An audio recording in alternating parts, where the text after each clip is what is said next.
എന്താ കെട്ടിയോളാണ് എന്റെ മാലാഖ എന്ന് പറഞ്ഞ ഒരു ക്രൂരമായ സിനിമ ഇറങ്ങിയ കേരളമാണ് ഇവിടെ. ഈ ജോജുവിന്റെ റിയാക്ഷനുകളിൽ നിന്ന് മനസ്സിലായത് അദ്ദേഹത്തിന് ഇപ്പോഴും കാര്യം പിടികിട്ടിയിട്ടില്ല. ഇതിന്റെ ഒരു ഭീകരത മനസ്സിലായിട്ടില്ല. അദ്ദേഹം ചെയ്ത എന്താണ് തെറ്റെന്നാണ് അദ്ദേഹം ചോദിക്കുന്നത്. അത് ഇപ്പോ അടുത്തിടെ എന്നല്ല, കഴിഞ്ഞ ദിവസങ്ങളിൽ വലിയ രീതിയിൽ ചർച്ചയായൊരു കാര്യമായിരുന്നു ജോജു ജോർജ് സംവിധാനം ചെയ്ത പണി എന്ന സിനിമയെ വിമർശിച്ചതിന്റെ പേരിൽ ഒരു ഗവേഷക വിദ്യാർത്ഥിയുമായിട്ട് ആദർശനായിട്ടുള്ള ഒരു ചെറിയെന്ന് പറയാൻ പറ്റില്ല, അല്ല ഇപ്പൊ അത് വലുത് തന്നെയാണ്. അപ്പൊ ആ ഒരു കാര്യത്തെ എങ്ങനെയാണ് ഇത് ആദർശിന്റെ പോസ്റ്റ് ഷെയർ ചെയ്ത എനിക്ക് തോന്നുന്നു ആദ്യത്തെ കുറച്ച് പ്രൊഫൈലുകളിൽ ഒരു പ്രൊഫൈലാണ്. കാരണം ഈ സിനിമ ഞാൻ ഭയങ്കര ഫിലിം ബഫാണ്. എനിക്കൊന്ന് ഇറങ്ങുന്ന മിക്ക സിനിമകളും കാണുന്ന, എല്ലാ സിനിമയും എൻജോയ് ചെയ്യാറില്ല, പക്ഷെ എല്ലാ സിനിമയും കാണുന്ന ഒരാളാണ് ഞാനിത് കാണാൻ പോയ ദിവസം ഭയങ്കര മഴയായിരുന്നു. എന്നിട്ട് പോലും ഞാൻ കാണാൻ പോവാണ്. കാരണം ജോജു ജോർജ് ഉണ്ടാക്കി വെച്ചിരിക്കുന്ന ഒരു ഇമേജ് ഉണ്ടല്ലോ, അതായത് ഒറ്റയ്ക്ക് വന്നു, ഗോഡ് ഫാദറുകൾ ഇല്ലാതെ മലയാള സിനിമയിൽ വന്നു, 10-20 വർഷം സ്ട്രഗിൾ ചെയ്ത് വന്നു. അപ്പൊ സത്യമായിട്ട് ഞാൻ വിചാരിക്കുന്നത് ഇങ്ങനെ ഒരാളുടെ സിനിമ കാണാൻ പോകണം എന്ന് തന്നെ വിചാരിച്ച് കാണാൻ പോയ സിനിമയാണ്. പിന്നെ ഇതുപോലെ ഡിസേബിൾഡ് ആയിട്ടുള്ള ഒരു നായിക ആണല്ലോ. അപ്പം എന്താണ് ആ ഒരു സിനിമയ്ക്ക് പ്രൊമോഷൻ കൊടുക്കണം എന്ന് തന്നെ വിചാരിച്ച് ഞാൻ കാണാൻ പോയതാണ്. അപ്പം കണ്ടുകൊണ്ടിരുന്ന ഈ ഒരു ക്വയറ്റ് ആദ്യം തൊട്ട് ഇപ്പൊ ഞാൻ ഹൈൻസൈറ്റ് പറയാണ്, ആദ്യം തൊട്ട് ഇതിൽ വയലൻസ് ഉണ്ട്. ആ റേപ്പ് സീനിന് മുമ്പേ തന്നെ ഇതിപ്പോ സ്പോയിലർ അലർട്ട്, ഇനി അത് പറഞ്ഞില്ലെന്ന് പറയരുത്, പറഞ്ഞതിന്റെ പുറകെ നടക്കണ്ട. ആദ്യത്തെ സീനുകളിൽ തന്നെ ഇവര് ഒരു ചുംബന രംഗമുണ്ട്. ചുംബന രംഗത്തിനൊന്നും ഞാൻ എതിരല്ല, ഇഷ്ടംപോലെ ചുംബന രംഗങ്ങൾ വരണമെന്നാണ് ഞാൻ പറയുന്നത്. പക്ഷെ ഈ ചുംബന രംഗത്തിലും ഈ നായികയാണോന്നറിയില്ല, ഈ സൈക്കോ വില്ലന്റെ കാമുകിയെ ചുംബിക്കുമ്പോൾ അവളുടെ ചുണ്ട് പൊട്ടുന്നതായിട്ട് ഉണ്ട്.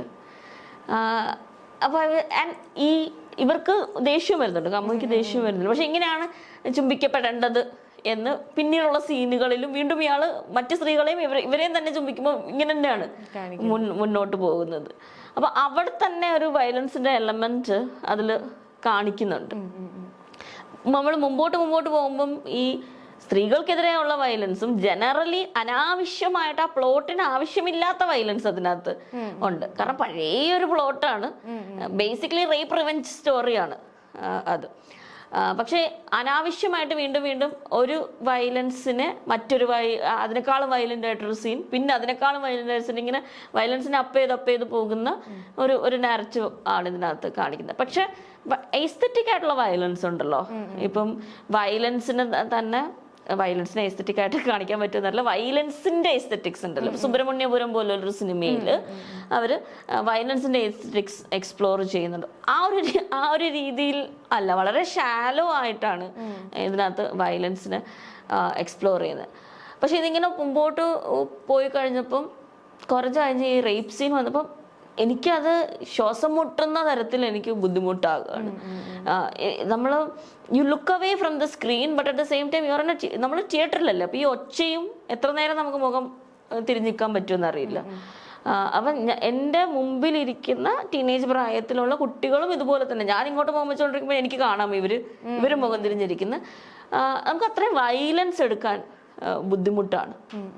പർട്ടിക്കുലർലി നിങ്ങളൊരു ട്രോമ വിക്ടിം ആണെങ്കിൽ, നിങ്ങളുടെ ജീവിതത്തിൽ നിങ്ങൾ അബ്യൂസ് അനുഭവിച്ചിട്ടുണ്ടെങ്കിൽ ഭയങ്കരമായിട്ടും ഇത് പ്രശ്നമുണ്ട്. അനാവശ്യമായിട്ടുള്ള വയലൻസ് അവിടെ കാണിക്കുന്നുണ്ട്, കെട്ടിയിടുന്നത് കാണിക്കുന്നുണ്ട്, വയലന്റ്ലി ദേഹത്ത് ടച്ച് ചെയ്യുന്ന കാണിക്കുന്നുണ്ട്. ഇതെല്ലാം വേറെ രീതികളിലും കാണിക്കാം. ഇപ്പം നമ്മൾ പറയില്ലേ ഇൻവേസീവ് ആയിട്ടുള്ള ഗേസ്, ക്യാമറ നായികയുടെ ശരീരം പ്രദർശിപ്പിക്കാനാണോ അതോ നായികയുടെ എറോട്ടിക് നേച്ചർ പ്രകടിപ്പിക്കാനാണോ അതോ റേപ്പിന്റെ വയലൻസിനെയാണോ കാണിക്കുന്നതെന്നുള്ളത് റേപ്പ് സീനിന്റെ വിഷ്വലൈസേഷനിൽ വളരെ സിഗ്നിഫിക്കൻ്റ് ആയിട്ടുള്ള ക്വസ്റ്റ്യൻ ആണ്.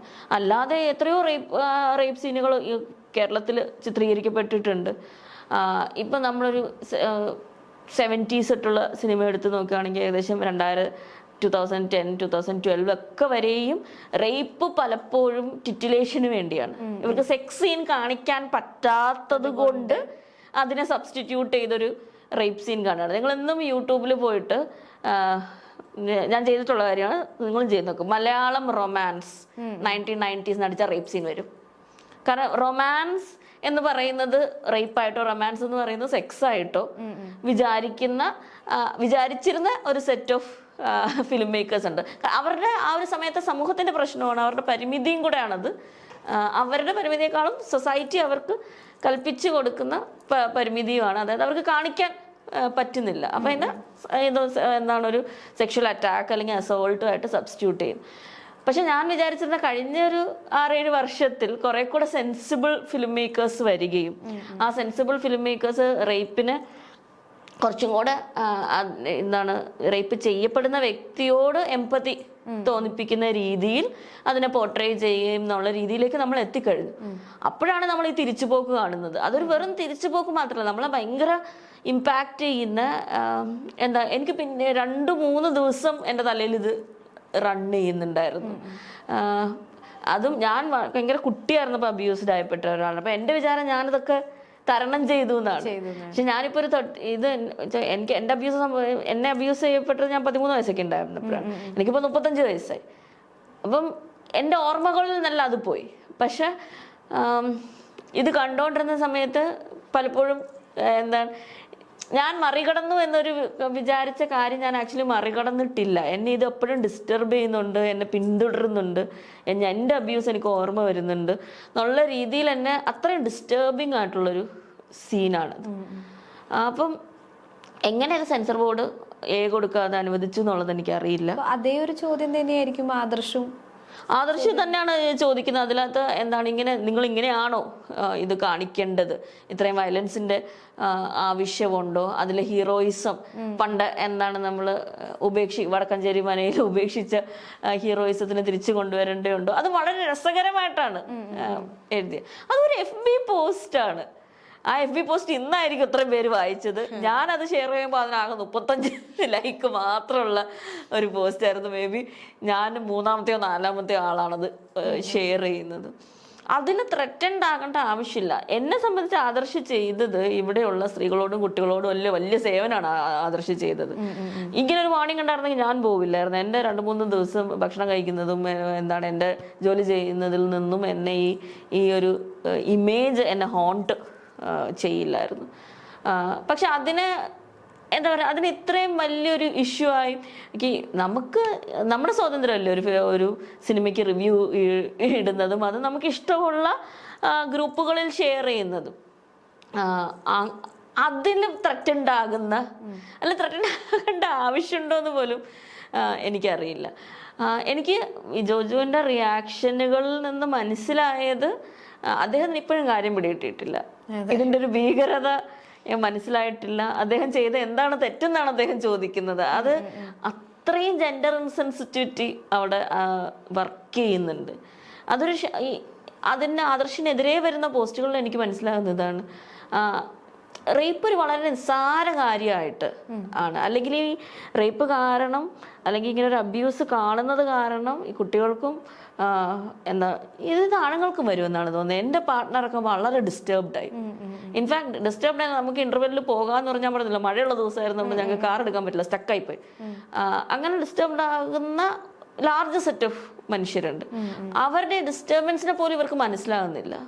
ഇതൊരു പറയുന്ന ഒരു ഫിലിം മേക്കറുടെ സ്വാതന്ത്ര്യമല്ലേ എന്ന് ചോദിച്ചുവിടുന്ന നിങ്ങൾ നാളെ ഹിറ്റ്ലറിനെ കാണിച്ചിട്ട് ഹിറ്റ്ലർ ഒരു നല്ല ഭരണാധികാരിയായിരുന്നു എന്ന് കാണിക്കുമ്പോൾ, അല്ലെങ്കിൽ നിങ്ങൾ SRCPയെ കാണിച്ചിട്ട് SRCP ഏറ്റവും നല്ല ആയിട്ടുള്ള ഒരു സോഷ്യൽ റിഫോമർ ആയിരുന്നു എന്ന് കാണിക്കുമ്പോൾ അത് പറയുമ്പോൾ കുറച്ചും കൂടെ ആൾക്കാർക്ക് മനസ്സിലാകും.